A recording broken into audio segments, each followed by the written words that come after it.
اللہ کا نام لے کر جو بڑا مہربان نہایت رحم والا ہے۔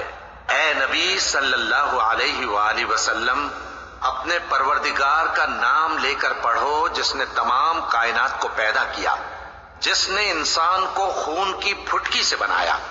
پڑھو اور تمہارا پروردگار بڑا کریم ہے، جس نے قلم کے ذریعے سے علم سکھایا اور انسان کو وہ باتیں سکھائیں جن کا اس کو علم نہ تھا، مگر انسان سرکش ہو جاتا ہے اس بنا پر کہ وہ اپنے آپ کو بے نیاز سمجھتا ہے۔ کچھ شک نہیں کہ سب کو تمہارے پروردگار ہی کی طرف لوٹ کر جانا ہے۔ کیا تم نے اس شخص کو دیکھا جو منع کرتا ہے، یعنی ایک بندے کو جب وہ نماز پڑھنے لگتا ہے؟ بھلا دیکھو تو اگر یہ راہ راست پر ہو یا پرہیزگاری کا حکم کرے تو منع کرنا کیسا؟ تو اس کا انجام کیا ہوگا؟ ذرا دیکھو تو اگر اس نے دین حق کو جھٹلایا اور اس سے منہ موڑا، کیا اس کو معلوم نہیں کہ اللہ دیکھ رہا ہے؟